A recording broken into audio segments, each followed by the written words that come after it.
नमस्कार, संबो digital app पे आप सभी बच्चों का एक बार फिर से स्वागत है। देखिए, आज अपन बात करेंगे नए टॉपिक डी ब्लॉक एलिमेंट्स की। देखिए, अगर अपन बात करें तो अपने टॉपिक का नाम है संक्रमण श्रेणियों के तत्व। क्या नाम है? संक्रमण श्रेणियों के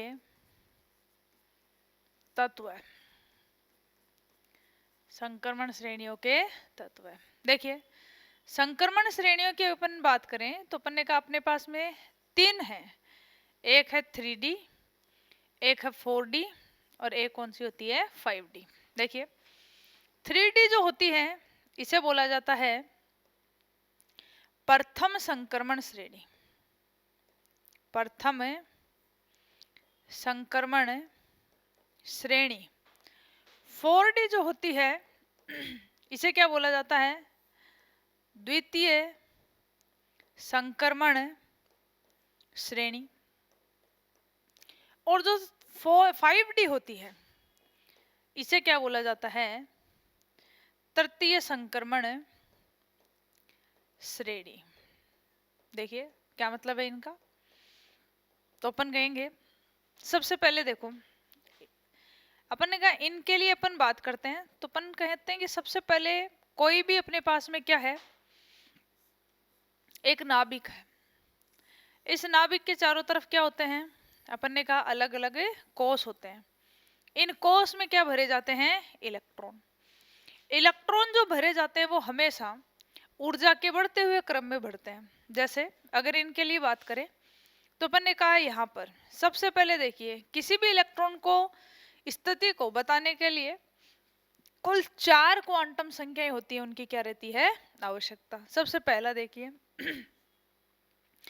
फर्स्ट जो है अपने पास में इलेक्ट्रॉन भरना स्टार्ट करते हैं अपन कहाँ से करते हैं? 1s से। ठीक है, 1 जो है ये बताता है मुख्य क्वांटम संख्या को, और मुख्य क्वांटम संख्या होती है 1, उसमें सिर्फ एक ही कोष होता है, ये कौन सा है? s। दूसरा देखिए, सेकंड, दूसरे में अपने पास में 2 कक्षक होते हैं, एक तो होता है s और एक जो है वो कक्षक कौन सा होता है? p। थर्ड की बात करते हैं तो अपन ने कहा तीसरे में 3 है, एक तो होता है s, एक होता है p और एक कौन होता है? d। यानी d स्टार्ट कहाँ से होता है? सबसे पहले 3 से स्टार्ट होता है, इसलिए 3D को क्या बोला जाता है? प्रथम संक्रमण श्रेणी। फिर देखिए क्या है अपने पास में? 4s, 4p, 4d और 4f। उसके बाद में क्या आती है अपने पास में?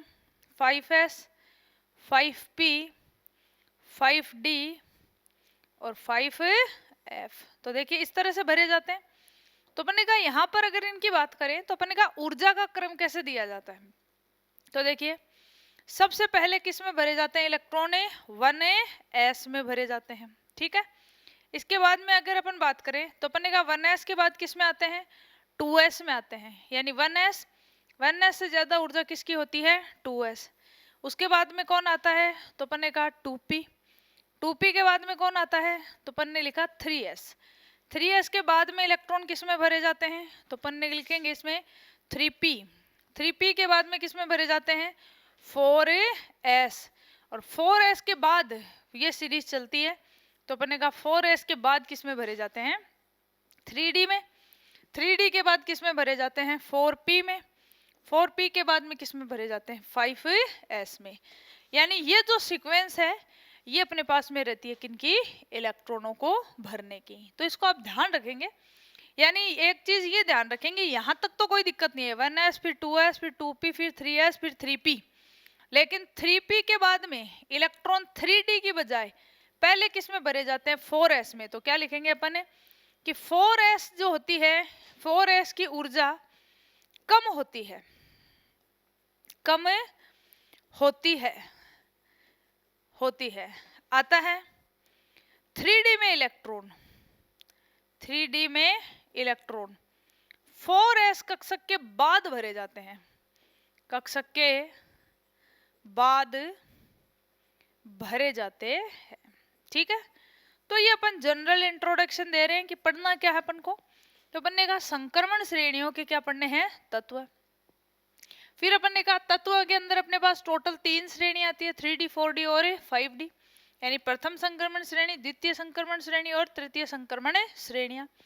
श्रेणियों की अपन ने बात करा तो अपन ने कहा डी से स्टार्ट कर रहे हैं, और डी सबसे पहली बार एस कक्षक कहाँ से स्टार्ट होता है 1 से, पी कहाँ से स्टार्ट होता है 2 से, डी कहाँ से स्टार्ट होता है 3 से, और 4 एफ कक्षक स्टार्ट होता है कहाँ से 4 से। ठीक है, इसलिए इनको फिर अपन ने कहा इलेक्ट्रॉनों के भरने की सीक्वेंस ऊर्जा के आधार पर भरी जाती है, तो ये अपने पास में सीक्वेंस है वो प्राप्त होती है। ठीक है, अब बात करते हैं अपने अपने तत्वों की। देखिए अपन ने कहा सबसे पहले देखिए इस यूनिट की अगर अपन बात करें तो अपन ने कहा अपने पास में कितने हैं, 2 पार्ट है, 2 क्वेश्चन आते हैं। सबसे पहले देखिए पहला जो पार्ट आता है वो रहता है अपने पास में प्रथम संक्रमण श्रेणी के तत्व है, प्रथम संक्रमण श्रेणी के तत्व है। और जो दूसरा पार्ट रहता है इसका, उसमें अपने पास रहता है द्वितीय और तृतीय संक्रमण श्रेणी के तत्व है, तृतीय संक्रमण श्रेणी के तत्व है। ठीक है जी, तो देखिए ट्रांजिशन एलिमेंट्स पढ़ रहे हैं अपन। प्रथम श्रेणी के तत्वों का मतलब एक क्वेश्चन जो है वो तो पक्का है, किसमें से 3D में से। उसके बाद में बचता है कौन सा, ये 4D, और ये क्या बच गई 5D, यानी इनको अपन एक साथ पढ़ेंगे। अब देखिए इनमें अगर बात करें क्वेश्चंस की तो सबसे पहले 4 इंपॉर्टेंट क्वेश्चन पूछता है।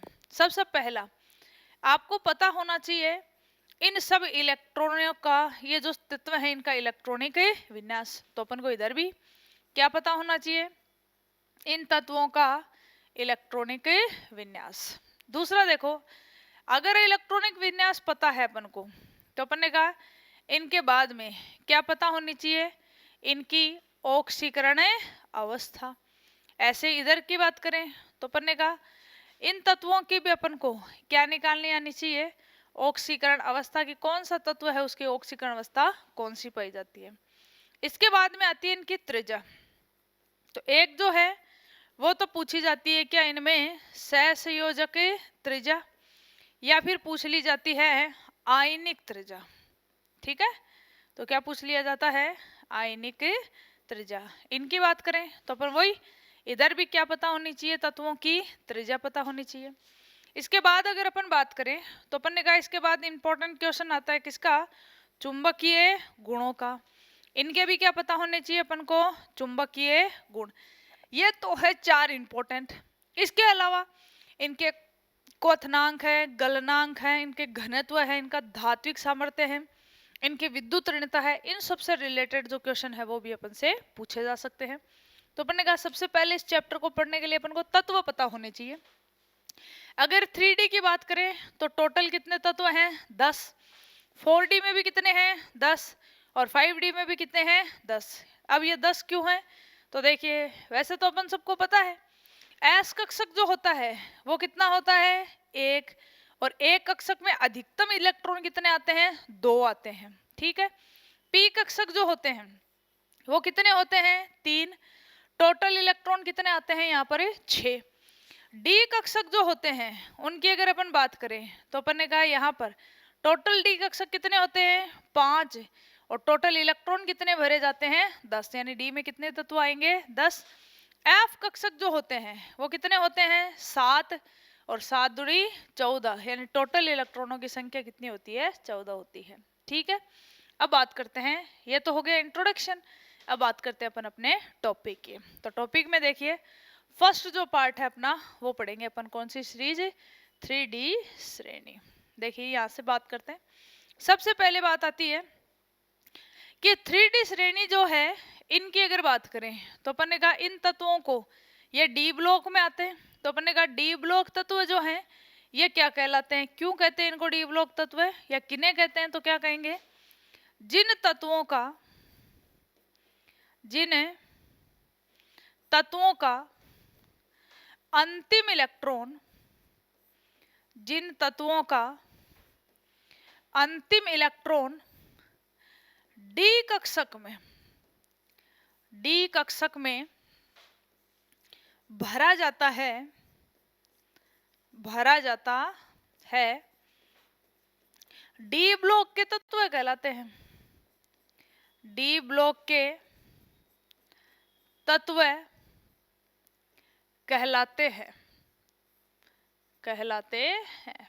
ठीक है।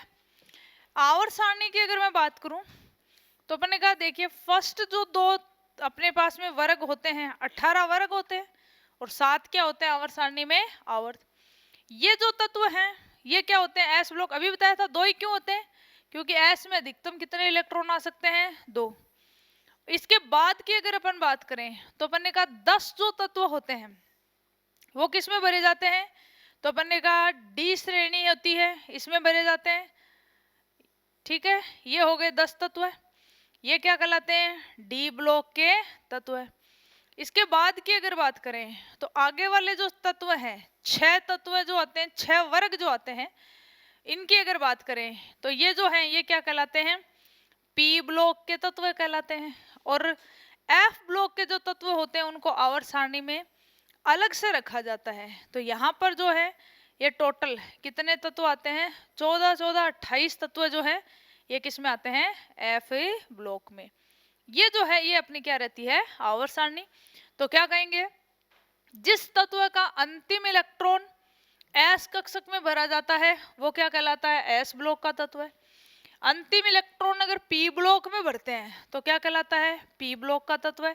तो ऐसे ही करेंगे कि जिसका अंतिम तत्व है जिस तत्व का अंतिम इलेक्ट्रॉन किस में भरा जाता है डी कक्षक में भरा जाता है वो क्या कहलाते हैं डी ब्लॉक के तत्व है। कितने डी ब्लॉक हैं अपने पास में तो अपन ने कहा अभी तक 3 श्रेणियां हैं वो कंप्लीट हो चुकी हैं और जो चौथी श्रेणी है यानी 6D जो है वो अभी पूरी नहीं है। यानी जैसे जैसे तत्वों की खोज होती जाएगी वैसे वैसे इस श्रेणी में भरते जाएंगे। ठीक है जी। अब देखिए इनकी अगर अपन बात करें तो अपन कह सकते हैं कि डी ब्लॉक के जो तत्व होते हैं ना इनमें कुछ गुण तो किसके पाए जाते हैं एस ब्लॉक के और कुछ गुण किसके पाए जाते हैं पी ब्लॉक के। कैसे देखो ये जो प्रारंभिक तत्व होते हैं यानी डी ब्लॉक के ये जो शुरू वाले तत्व होते हैं ना ये तो ज्यादातर समानताएं रखते हैं किसके साथ में एस ब्लॉक के तत्व है। एस ब्लॉक के तत्वों में धातुएं आती हैं और धातुओं की प्रकृति हमेशा कैसी होती है विद्युत धनी प्रकृति यानी इलेक्ट्रॉन देने की प्रकृति ज्यादा होती है।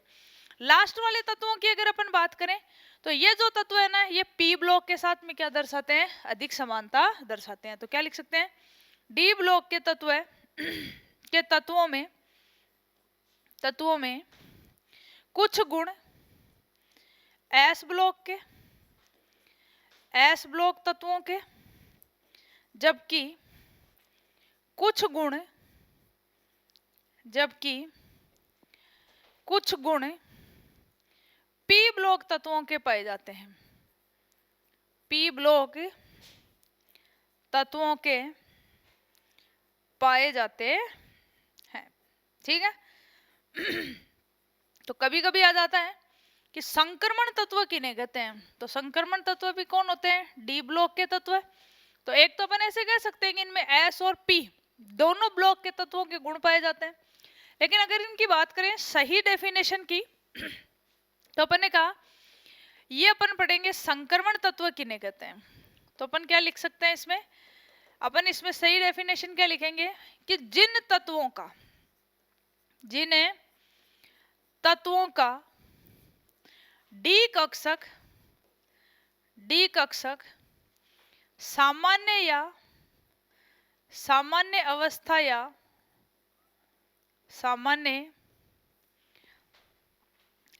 या किसी ऑक्सीकरण अवस्था में या किसी ऑक्सीकरण अवस्था में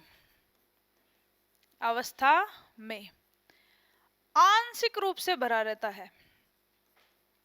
आंशिक रूप से भरा रहता है खाली रहता है। ठीक है। भरा रहता है संक्रमण तत्व कहलाते हैं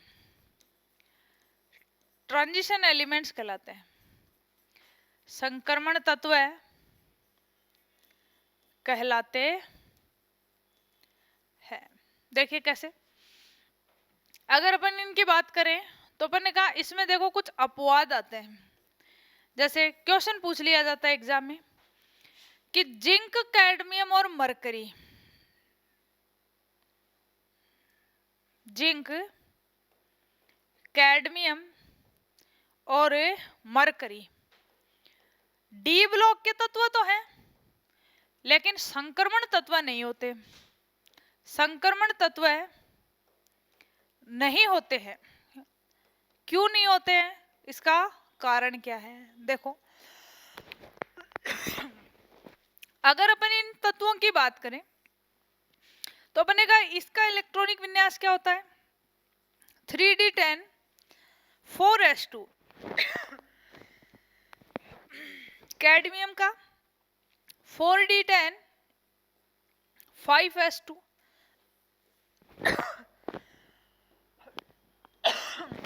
और इसका 5d10 6s2। ठीक है, तो अपन ने कहा देखो नॉर्मल अगर लिखना चाहिए तो इनके लिए ऐसे लिख सकते हैं, एन की वैल्यू तो कुछ भी हो सकती है, तीसरा, चौथा, पांचवा। डी में कक्षक में इलेक्ट्रॉन कितने होंगे, 10, और एन एस में कितने होंगे, अपन ने लिखा 2। ठीक है, ऑक्सीकरण अवस्था की बात करें तो अपन ने कहा बाह्यतम इलेक्ट्रॉन निकल जाएंगे, ये गए तो भी क्या है 3d10 या nd10, यानी इन तत्वों का डी कक्षक कभी भी खाली नहीं होता। तो क्या लिखेंगे, इन तत्वों का डी कक्षक सदैव पूर्ण होता है,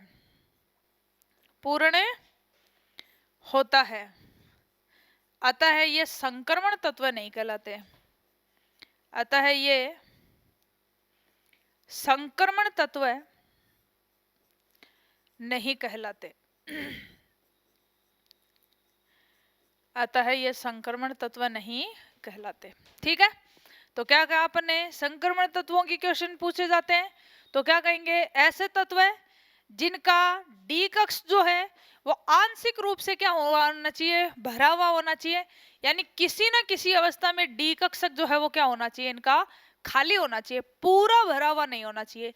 या ऐसे लिख दें कि जिनका डी 0 यानी डी कोष में इलेक्ट्रॉन है ही नहीं, या जिनका डी 10 है वो क्या नहीं कहलाएंगे, संक्रमण तत्व नहीं कहलाते हैं। तो इनको क्या कहेंगे, संक्रमण तत्वों में नहीं आते हैं। ठीक है, देखिए अगर यहाँ पे इनकी बात करें तो आपसे कहते हैं एस ब्लॉक के तत्व संक्रमण तत्व क्यों नहीं कहलाते, क्योंकि एस ब्लॉक के तत्वों में डी कक्षक होता है वो क्या होता है, पूर्ण रूप से खाली होता है। इसी तरह से अगर अपन इनकी बात करें तो अपन ने कहा यहाँ पर अगर बात करना चाहे तो जिंक की बात करी, वैसे किसकी बात कर सकते हैं, कॉपर की, प्लेटिनम की, एजी की, या फिर एयू की, कि ये जो तारे तत्व हैं ये क्या कहलाते हैं, संक्रमण तत्व कहलाते हैं। क्यों कहलाते हैं, तो अपन ने कहा संक्रमण तत्व है, लेकिन इनकी अगर बात करें तो इनका इलेक्ट्रॉनिक विन्यास भी क्या होता है, Nd10। ये कौन सी अवस्था में होता है, सामान्य ऑक्सीकरण अवस्था में। लेकिन जैसे कॉपर है, कॉपर का इलेक्ट्रॉनिक विन्यास क्या होता है, 3d10 4s1। लेकिन अगर अपन इसको कॉपर +1 बनाए तो ये गया, क्या बचेगा, 3d10 यानी डी कक्षक क्या है, पूरा भरा हुआ। लेकिन कॉपर +2 ऑक्सीकरण अवस्था की बात करें तो एक इसमें से जाएगा, क्या बच जाएगा, 3d9। तो अपन ने कहा डी कक्षक टोटल कितने हैं अपने पास में, 5। इलेक्ट्रॉन अपन ने कितने भरे हैं, तो अपन ने कहा 9। एक डी में क्या है, खाली, यानी कैसा भरा हुआ, ये आंशिक रूप से भरा हुआ है, पूर्ण रूप से भरा हुआ नहीं है। तो ये जो सारे तत्व हैं इनकी किसी ना किसी ऑक्सीकरण अवस्था में डी कक्षक जो है वो क्या हो जाता है, खाली हो जाता है। और जब इन कक्षकों का डी कक्षक खाली हो जाता, इन तत्वों का डी कक्षक खाली हो जाता है तो ये सारे के सारे डी ब्लॉक में भी आते हैं और इनको संक्रमण तत्व भी कहते हैं। ठीक है, तो ये थे जिंक, कैडमियम और मरकरी जो है वो डी ब्लॉक के तत्व तो है लेकिन संक्रमण तत्व नहीं है। ठीक है जी, अब बात करते हैं डी ब्लॉक के अंदर पहला क्वेश्चन कि 3D श्रेणी जो होती है इसके तत्वों का इलेक्ट्रॉनिक विन्यास क्या होता है। तो देखिए सबसे पहले बात करते हैं 3D श्रेणी के प्रमुख गुण। तो अपन पढ़ेंगे 3D श्रेणी के प्रमुख गुण। देखिए सबसे इंपॉर्टेंट बात करते हैं। सबसे पहला जो क्वेश्चन आता है वो पूछा जाता है किसका, इलेक्ट्रॉनिक विन्यास। इलेक्ट्रॉनिक विन्यास का तो पहले बता देते हैं। इलेक्ट्रॉनिक विन्यास याद होने के लिए पहले तो आपको पता होनी चाहिए क्या तत्व है। तो अपन ऐसे कह सकते हैं कि इनकी एक टेबल बना लें। अपन टेबल कैसे बनाएंगे, देखो एक तरफ तो क्या लिख देंगे, परमाणु क्रमांक, ठीक है, या इधर से बनाना चालू कर देते हैं इसको। तो अपन ने कहा इसकी बनाएंगे टेबल। अपन देखो सबसे पहले यहां लिखेंगे अपन परमाणु क्रमांक, उसके बाद में अपन लिखेंगे तत्व, उसके बाद में लिखेंगे यहां पर तत्व का प्रतीक चिन्ह, फिर यहाँ पे थोड़ी सी जगह रखेंगे ट्रिक के लिए इनको याद करने का तरीका, और उसके बाद में इनका क्या लिखेंगे, इलेक्ट्रॉनिक विन्यास। ठीक है जी। दो तरीके से क्वेश्चन आता है, या तो सिंपल ही क्वेश्चन दे देता है कि 3D श्रेणी जो है इसके तत्वों का क्या लिखो, इलेक्ट्रॉनिक विन्यास लिखो, या फिर क्वेश्चन है वो इस तरह से दे देता है, नंबर दे देता आपको, जैसे 24, 29, 30, 48 दे दिया, 42 दे दिया, और इन कह दे इन तत्वों का इलेक्ट्रॉनिक विन्यास लिखो। तो देखिए सबसे पहले क्या लिखेंगे, परमाणु क्रमांक। परमाणु क्रमांक कहाँ से स्टार्ट होता है, तो अपन ने कहा 21 से, क्योंकि पहला जो है डी कहाँ से स्टार्ट होता है, 3 से। तो 3D से पहले कौन कौन आता है, 1s, 2s, 2p, और उसके बाद में 4s। तो 20 तक के इलेक्ट्रॉन भर जाते हैं। पहला इलेक्ट्रॉन डी में कब भरा जाता है, जब इलेक्ट्रॉनों की संख्या कितनी हो जाती है, 21। ठीक है, 21 के बाद में कहाँ से आ जाएगा अपने पास में 22, उसके बाद में 23, फिर 24, 25, 26, 27, 28, 29, और ये अपने पास में टोटल कितने तत्व हो गए, 30। ठीक है, देखिए इनकी बात करते हैं अपन। अब लिखेंगे अपन इनमें तत्व। तत्व देखिए तत्व कौन कौन से आएंगे, तो अपन ने कहा यहाँ पर तत्वों के नाम लिखते हैं सबसे पहले। देखिए 21 नंबर पे कौन आता है, स्केडियम। कौन सा तत्व आएगा, स्केडियम। देखिए स्केडियम के बाद में कौन आएगा, तो अपन ने कहा सबसे पहला तत्व तो हो गया स्केडियम। उसके बाद में कौन आता है, टाइटेनियम। उसके बाद में कौन आता है, वेनेडियम। वेनेडियम। फिर कौन आता है, क्रोमियम। उसके बाद कौन आएगा, मैंगनीज। उसके बाद कौन आएगा, आयरन। फिर कौन आया है, कोबाल्ट। उसके बाद कौन आता है, निकल। उसके बाद कॉपर, और लास्ट में कौन आता है इसमें, जिंक। ओके, फिर देखिए नेक्स्ट बात करते हैं। तो अपन ने कहा इनके प्रतीक चिन्हों की। देखिए स्केडियम आएगा तो बार बार क्या लिखेंगे अपन, Sc। टाइटेनियम के लिए क्या लिखेंगे, Ti। वेनेडियम के लिए सिर्फ V। क्रोमियम के लिए Cr। मैंगनीज के लिए Mn। आयरन के लिए Fe।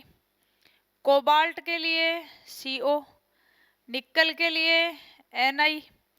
कॉपर के लिए Cu, और जिंक के लिए Zn।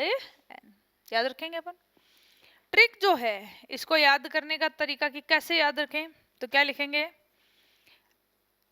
स्केडियम को याद करेंगे स्काई, टाई, वाली, कार, में से, फिर कोई निकला, फिर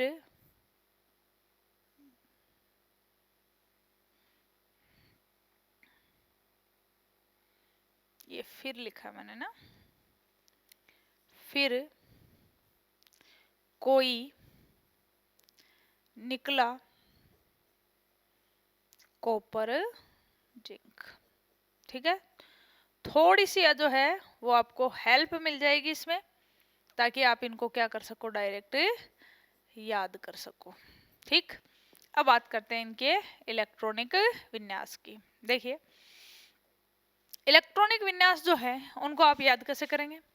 देखिए, 18 तक के जो इलेक्ट्रॉन हैं वो तो किस में भरे जाते हैं, अक्रिय गैस तक आ जाता है आर्गन। जैसे 1s2, 2s2, 2p6। तो देखो 1s2 पे कौन सी अक्रिय गैस आ जाती है, हीलियम। 10 तक कौन आ जाती है, 2 और 4 6 और 10 नियोन। फिर कौन आती है, 3s2, 3p6। 18 तक कौन आ जाती है, आर्गन। तो बार बार अपन को 1s2 लिखने की आवश्यकता नहीं है, अपन डायरेक्ट कहाँ लिख देंगे, आर्गन तक। ठीक है, इसके बाद देखो क्या कहेंगे, 3d में कितना इलेक्ट्रॉन आएगा, एक। और 4s में पहले इलेक्ट्रॉन भर दिए जाते हैं कितने, 2। तो देखो 18 और 2 20, और ये कौन सा हो गया, 21। यानी डी में पहला इलेक्ट्रॉन किससे भरा जाता है, 21 परमाणु क्रमांक से। ठीक है, तो अपन ने कहा डी कक्षकों की अगर बात करें तो ये अपने पास में डी कक्षक है। टोटल इलेक्ट्रॉन कितने हैं, तो अपन ने कहा 5 कक्षक हैं, तो टोटल कितने आएंगे, 10। इलेक्ट्रॉनों को कैसे भरते हैं, पहले सबकी ऊर्जा बराबर होती है, तो सब में पहले एक एक इलेक्ट्रॉन भरेंगे, उसके बाद में क्या करेंगे, दो दो इलेक्ट्रॉन भरेंगे। तो पहला भर दिया, तो ये हो गया 3d1। 22 है, तो अपन ने कहा इसका क्या हो जाएगा, आर्गन। 3d2, 4s2। तीसरा इलेक्ट्रॉन, तो अपन लिखेंगे आर्गन 3d3, 4s2। अब देखिए, अब यहाँ पे एक दिक्कत है। दिक्कत क्या है कि यहाँ पर ये जो होता है 24 नंबर पे क्रोमियम, इसका जो इलेक्ट्रॉनिक विन्यास आना चाहिए था वो नहीं आएगा। क्या आएगा इसका इलेक्ट्रॉनिक विन्यास, आना तो क्या चाहिए था 4, लेकिन आएगा क्या 3d5 और 4s1। ठीक है, ऐसा क्यों, अभी बताएंगे इसका कारण। उसके बाद देखो Mn में कितने आने चाहिए थे, 5, तो भरेंगे भी कितने, 5। तो क्या लिख देंगे, 18 तक आर्गन, 3d5, 4s2। कोई दिक्कत नहीं। फिर कितने होंगे, 6। तो देखो एक एक भर दिया, 5 हो गए। फिर अब इनकी पेयरिंग कराना स्टार्ट कर देते हैं। तो 3d6, 4s2। नेक्स्ट देखिए कोबाल्ट, तो क्या भरेंगे, 3d7, 4s2। निकल के लिए क्या लिखेंगे, आर्गन, 3d8, 4s2। फिर देखिए कॉपर, सेम वही तरीका कि कॉपर के लिए अगर अपन बात करें तो अपन ने कहा होना तो चाहिए था कितना, 3d9, लेकिन होगा नहीं। तो अपन ने कहा इसका भी कारण बताएंगे कि क्यों नहीं होता है। पहले इलेक्ट्रॉनिक विन्यास होना तो चाहिए था 9, लेकिन हो जाएगा क्या, सीधा 3d10, 4s1। इसके बाद में लास्ट जिंक, और जिंक का इलेक्ट्रॉनिक विन्यास क्या होगा, आर्गन 18, 3d10, 4s2। ठीक है, देखिए अपन ने कहा यहाँ पे ऐसा क्यों हो रहा है, तो देखिए कारण जो है यहाँ पर वो इस तरह से देंगे अपन। क्या कहेंगे, देखिए डी कक्षक बनाते हैं अपन, तो अपन ने कहा ये डी था। ठीक है, टोटल इलेक्ट्रॉन कितना भरा इसमें, तो अपन ने कहा 1 भरा। ठीक है, और ये इसके आगे क्या है, 4s2। कोई दिक्कत नहीं। तो अपन ने कहा इस तरह से अपन ने इलेक्ट्रॉन भर दिया। ओके, उसके बाद में आता है कितना, d2। तो अपन ने कहा ये डी कक्षक थे। इस तरह से अपने पास ये 4s था, पहले इलेक्ट्रॉन गए 4s में, इसके बाद में आए डी में 1 और 1 2। कोई दिक्कत नहीं। उसके बाद में बात करते हैं 3 की, तो अपन ने कहा वही वापस से ये डी कक्षक है, बना दिया। ये 4s, इलेक्ट्रॉन कितने भरे, 2, इसमें कितने भरे, 3, 1 2 और 3। अब देखिए डी कक्षकों की बात करते हैं, तो अपन ने कहा कितने हो जाएंगे, होने कितने चाहिए, तो अपन ने कहा 4। लेकिन फिर क्या होता है, तो अपन ने कहा जिसमें इसमें 4 इलेक्ट्रॉन अपन भर देते हैं, तो देखो ये जो इलेक्ट्रॉन है अगर इसमें 1 इलेक्ट्रॉन और आ जाए तो ये पूरे जो कक्षक है वो आधे भर जाएंगे, ठीक है। और इनका स्थायित्व जो है वो इन सबसे क्या हो जाएगा, ज्यादा। तो स्थायित्व ज्यादा करने के लिए ये क्या करता है, यहाँ जो 2 इलेक्ट्रॉन थे उसमें से 1 इलेक्ट्रॉन ले लेता है, ठीक है, और इसमें भर देता है। और जैसे इसमें भरेगा ये जो इलेक्ट्रॉनिक विन्यास है ये क्या कहलाता है, अर्धपूरित, ठीक है, अर्धपूरित इलेक्ट्रॉनिक विन्यास। इस अर्धपूरित इलेक्ट्रॉनिक विन्यास का मतलब क्या है कि यहाँ पर इस विन्यास में हर एक कक्षक में एक एक इलेक्ट्रॉन है वो क्या कर दिया अपन ने, भर दिया है, और इसका स्थायित्व इन सब से क्या है, ज्यादा है, ठीक। अब देखिए इसकी बात करते हैं, तो इसने कहा इसके पास में आना चाहिए था इलेक्ट्रॉन D5, डी में पहले से इलेक्ट्रॉन पड़ा है तो कोई दिक्कत नहीं। ये अब यहाँ इलेक्ट्रॉन नहीं भरेगा क्योंकि ये स्थायी है, तो आने वाला इलेक्ट्रॉन किस में भर देगा, 4s में। इसके बाद कौन आएगा, Fe। Fe का इलेक्ट्रॉनिक विन्यास क्या होता है, यहाँ इलेक्ट्रॉनिक विन्यास क्या होगा, 3d6 4s2। तो बनेगा इलेक्ट्रॉन भरते हैं, पहले किस में भरेंगे, 4s में, 2 इलेक्ट्रॉन, अब भरते हैं 6, तो पहले सब में एक एक, ये हो गया अर्धपूरित, अब इससे एक ज्यादा। इसके बाद में कौन आता है, Fe के बाद में कोबाल्ट। इलेक्ट्रॉनों की संख्या कितनी होती है, तो अपने कहा इसमें 7 और ये 4s2, ये लीजिए 7 भरेंगे तो पहले 1 2 3 4 5, ये 6 और ये 7। इसके बाद में कौन आएगा, निक्कल। निक्कल के अंदर टोटल इलेक्ट्रॉनों की संख्या कितनी होती है, तो अपन ने कहा 8 होती है। तो देखो ये तो 4s2, अब 8 भरेंगे, 1 2 3 4 5 6 7 और ये 8, कोई दिक्कत नहीं। अब भरते हैं किसमें, कॉपर में। देखो कॉपर का अब भरेंगे अपन, तो अपन ने कहा ये डी कक्षक थे, ये 4s थे, तो क्या करेगा, डी में इलेक्ट्रॉन भरेगा 1 2 3 4 5 6 7 8, ये 9, कितने की कमी है, सिर्फ 1 की। ये 1 इलेक्ट्रॉन इसको मिलते ही पूरा कक्षक भर जाएगा, तो ये क्या करता है, यहाँ 2 इलेक्ट्रॉन होते हैं उसमें से 1 ले लेता है और ये अपना इलेक्ट्रॉन क्या भर लेता है, पूरा। इसको बोला जाता है पूर्ण पूरित इलेक्ट्रॉनिक विन्यास, ठीक है।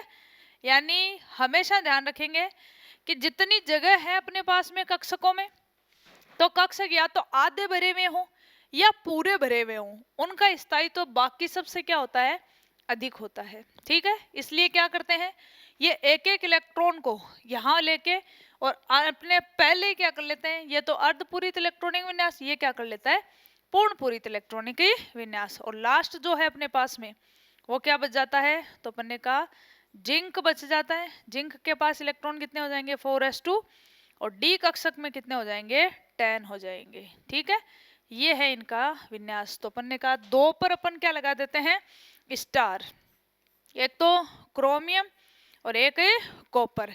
इसका कारण होता है वो तो अर्धपूरित है यानी हाफ फील्ड इलेक्ट्रॉनिक कॉन्फ़िगरेशन, और इसका क्या दिया जाता है, फुल फील्ड इलेक्ट्रॉनिक कॉन्फ़िगरेशन के कारण ये दोनों क्या करते हैं, अपना इलेक्ट्रॉनिक विन्यास जो आना चाहिए उसकी बजाय क्या आता है, दूसरा, ठीक है। अब देखिए अपन इनको याद कैसे करेंगे, तो एक तो तरीका है याद करने का, या फिर एक तरीका और देखिए क्या कह सकें इनके लिए। अगर अपन बात करें तो अपन ने कहा देखो इलेक्ट्रॉनिक विन्यास जो है वो कैसे लिखते हैं, तो अपन ने कहा सबसे पहले आर्गन, उसके बाद में 3d, उसके बाद में 4s, ऐसे लिखेंगे। अब इलेक्ट्रॉन कैसे भरेंगे, तो इलेक्ट्रॉनों को भरने के लिए याद रखेंगे इनके परमाणु क्रमांक। देखो जो भी परमाणु क्रमांक है उसको अपन उल्टा करके लिख देंगे। जैसे स्केडियम जो है वो कितने नंबर पे आता है, 21 पे आता है, तो यहाँ पर क्या लिखेंगे, 12 लिख देंगे, ये 1 और ये क्या हो जाएगा 2, ठीक है। टाइटेनियम का इलेक्ट्रॉनिक विन्यास कितना होता है, 22, तो यहाँ पर भी क्या लिखेंगे, 3d2 4s2। वेनेडियम कितने नंबर पे आता है, 23 पे, लिखते समय क्या लिखेंगे, 32, तो यानी 3d3 4s2।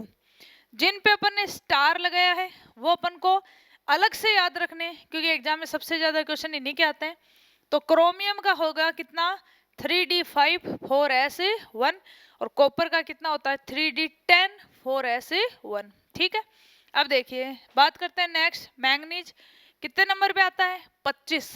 लिखते समय क्या कर देंगे उल्टा 52, यानी 3d5 4s2। नेक्स्ट कौन आता है आयरन 26। लिखते समय उल्टा कर देंगे 3d6 4s2। इसके बाद में बात करें 27 पे कोबाल्ट। लिखते समय उल्टा 3d7 4s2, यानी 72 लिखेंगे। निकल का कितना होता है 28। लिखते समय क्या कर देंगे 82। ठीक है, और कॉपर जो है उसको अपन याद रखेंगे कि आना तो चाहिए था 9, लेकिन आएगा क्या 3d10 4s1। कोई दिक्कत नहीं। ये था इनका इलेक्ट्रॉनिक विन्यास। और जिंक के लिए बात करें तो इसका कितना होता है 3d10 4s2, यानी इनका डी कक्षक जो है वो हमेशा भरा हुआ होता है, और अंतिम इलेक्ट्रॉन डी में भरते हैं, इसलिए डी कक्षक का तत्व तो है ये, लेकिन डी ब्लॉक का एलिमेंट है, लेकिन संक्रमण तत्व नहीं है।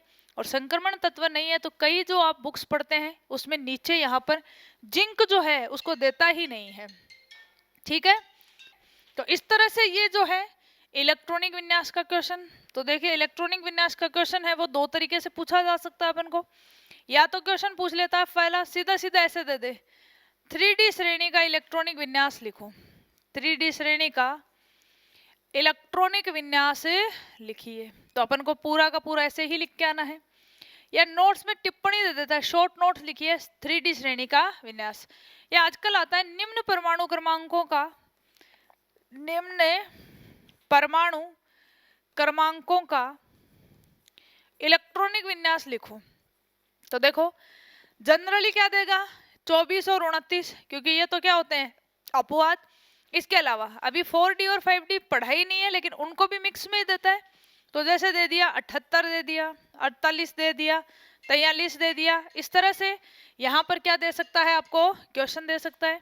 तो ये आपको इस तरह से अटेम्प्ट करने आने चाहिए। ठीक है जी, तो अपन इस तरह से अभी क्या करेंगे हर एक जो गुण है उसको इस तरह से डिटेल में पढ़ेंगे। पहले के जो 4 गुण है वो बहुत ही इंपॉर्टेंट है। तो आज अपन ने एक पढ़ लिया, जिसमें से क्या पढ़ा अपन ने इलेक्ट्रॉनिक विन्यास। इसी तरह से अपन बाकी के गुणों को भी पढ़ेंगे। तो मिलते हैं आपसे नेक्स्ट क्लास में जल्दी ही, तब तक के लिए धन्यवाद।